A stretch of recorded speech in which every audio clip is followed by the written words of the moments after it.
Hey, bonjour tout le monde, j'espère que vous allez bien.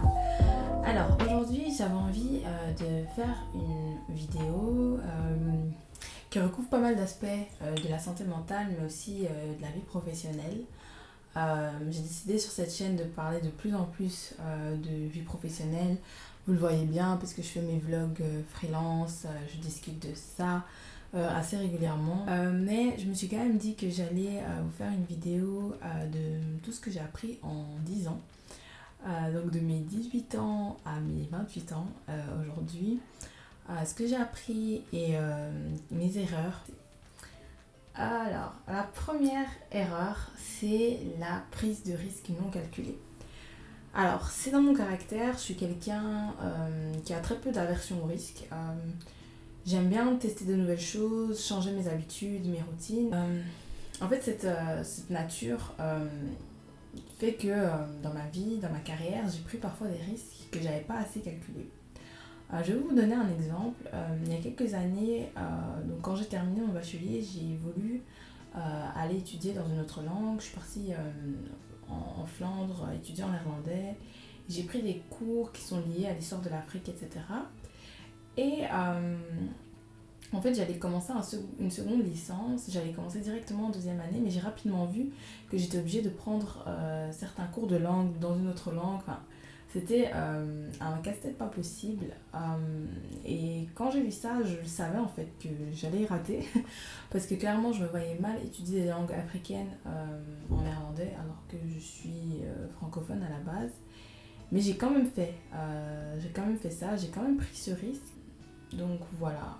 Ça, c'est un exemple typique de l'erreur au niveau de l'aversion au risque, de ne pas prendre des risques calculés. Et aujourd'hui, j'ai vraiment changé.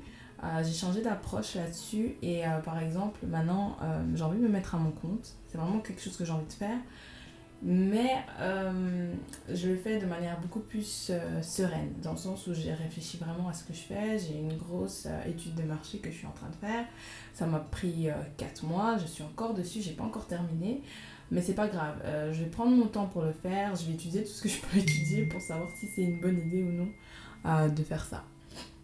Une grosse erreur que j'ai faite et c'est un conseil que je peux vous donner, c'est de prendre des risques calculés.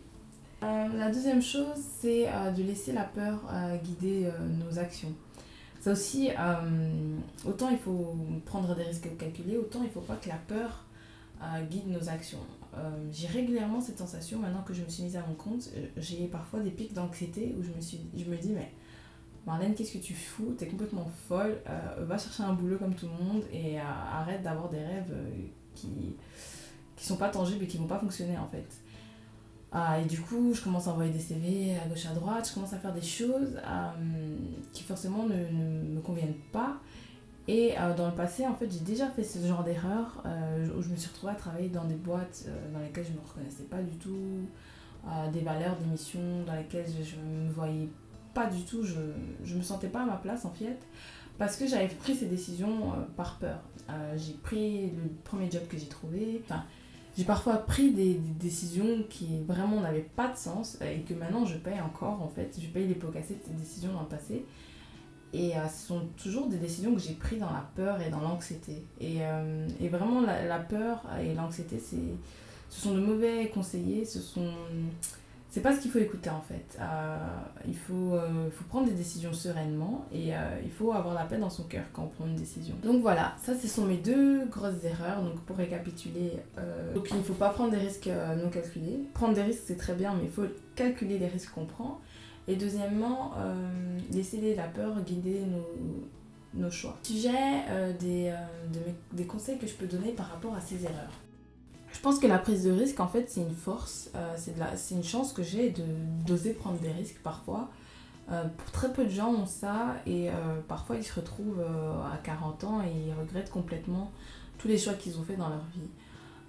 Moi j'ai l'impression que je suis dans une crise de la quarantaine perpétuelle parce que je réfléchis tout le temps à est-ce que c'est bien ce que je fais, est-ce que je me sens bien dans cette situation et je me pose régulièrement la question pour être sûre de ce que je fais.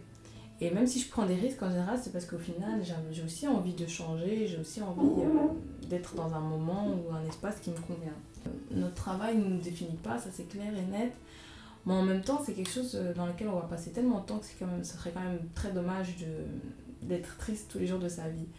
Donc je pense qu'il faut quand même se laisser la possibilité de rêver, se laisser la possibilité de faire ce qu'on a envie. Donc c'est normal d'avoir des coups durs, ça fait partie complètement de la vie, mais c'est pas pour autant qu'il faut remettre en question tout ce qu'on souhaite, tous nos rêves. Je pense que c'est important aussi de se donner le droit d'exister et d'être qui on est. La deuxième chose aussi, mon deuxième conseil, c'est de travailler sur ses forces et pas ses faiblesses. Je me suis souvent retrouvée dans des situations où je faisais des jobs ou des métiers qui ne me convenaient pas, simplement parce que j'étais en train de travailler sur mes faiblesses. Je viendrai à mon troisième conseil, c'est de connaître votre type de personnalité. Moi, je me connais très très bien, j'ai beaucoup travaillé là-dessus, j'ai lu des livres sur le sujet, j'ai regardé beaucoup de vidéos. J'en avais parlé aussi il y a 2 ans, je pense, quand j'ai recommencé cette chaîne. Et c'est super cool de savoir ça parce que du coup on sait comment est-ce qu'on doit changer et pourquoi. Donc voilà, moi je voulais faire cette vidéo surtout déjà pour calmer mon anxiété, pour discuter avec vous et pour vous dire de surtout pas lâcher vos rêves. Je pense que parfois on arrête juste avant que ça puisse marcher. Cultiver vos rêves et puis ne pas avoir peur d'avoir le goût du risque, mais intelligemment. C'est un peu les 3 choses que j'ai appris et sur lesquelles j'ai travaillé cette année. Et là-dessus, je suis assez satisfaite de moi. J'espère que cette vidéo vous aura plu, que vous aurez appris quelque chose. Et je vous dis à une toute prochaine. Bye.